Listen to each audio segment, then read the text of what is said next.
తొలిచూపు నా హృదయంలో పెనుతుపాను రేపింది. నాలో ఏమవుతుందో నాకే తెలియని కలవరం. మునుపెన్నడూ లేని నీ చూపు, నీ శ్వాస, నీ చిరునవ్వు అన్నీ ఇవాళ నాకు సరికొత్తగా అనిపించాయి. నాకు మరో కొత్త జన్మను ప్రసాదించాయి. నాలో చెలరేగిన ఈ భావం ఏమిటో ఎంత ఆలోచించినా నాకే అంతు చిక్కడం లేదు. బహుశా దాని పేరే ప్రేమంటారేమో. అవును, ఇది ప్రేమే.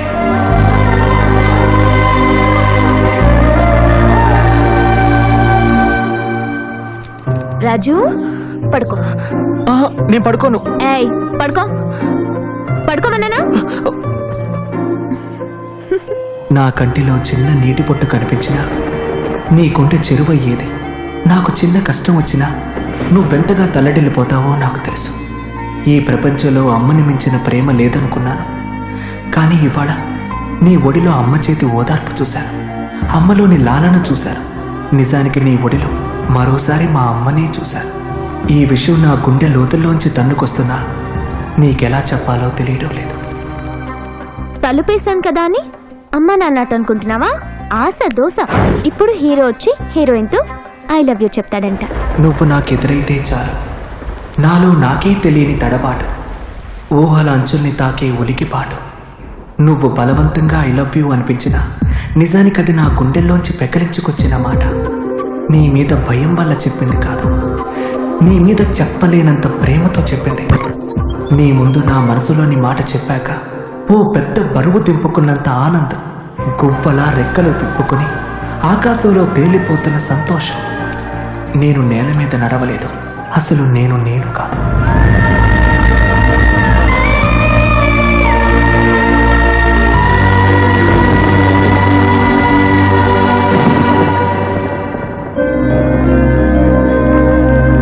నా ఒడిలో పాపాయిలా పడుకొని మారాన్ చేస్తున్న నీ అల్లరిని నేనెలా మరువగలను? ఆ కార్తీక పౌర్ణమి నాడు నిండు పున్నమిన ఆకాశంలో కాదు, నీ కళ్ళల్లో కార్తీక దీపాలుగా వెలగడం చూశాను. వాటిని నా జీవితంలో వెలిగించడానికి వచ్చిన దేవతలా అనిపించాం. ఆ చందమామలోని వెలుగంతా నీ చెంపల మీద వెన్నెలలా జారడం చూశాను. నువ్వు ఆకలేస్తుందంటూ అన్నం పెట్టమంటే నా గుండెలోని ప్రేమని గోరుముద్దర చేసి తినిపించాను. ఆ క్షణం నీకే కాదు, నాకు కూడా ఈ ప్రపంచమంతా ఇలాగే ఆగిపోతే బాగుండనిపించింది. అలాగే ఇంతటి ఆనందాన్ని సొంతం చేసుకుని ఈ గుండె కూడా ఆగిపోతే మరింత బాగుంటుందనిపించింది.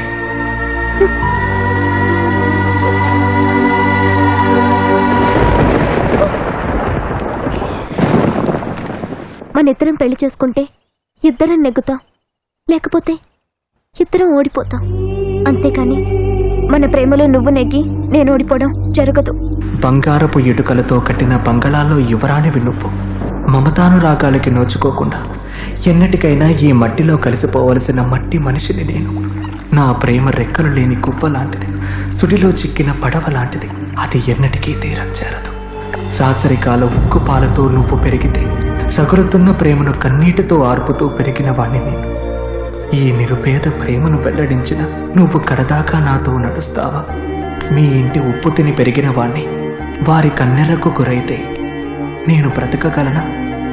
నా మనసు పొరల్లో దాగిన ప్రేమ అందుకే మరుగునే పడి ఉందేమో.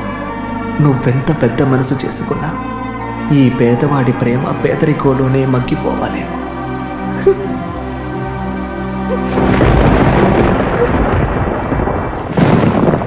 నీ చూపు ఏ అమ్మాయి మీద పడినా, నువ్వే అమ్మాయిని తాకినా ఊరుకోను.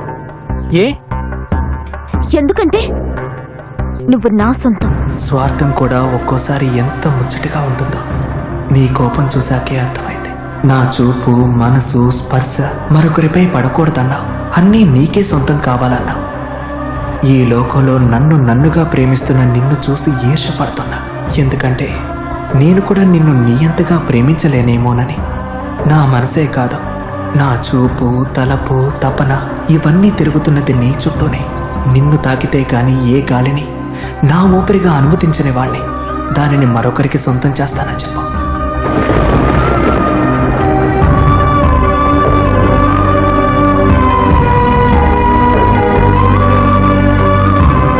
అయ్యో, కరెంటు పోయింది. ఏంటి నందు ఇది? ఎందుకు తొందర? పట్టుకో.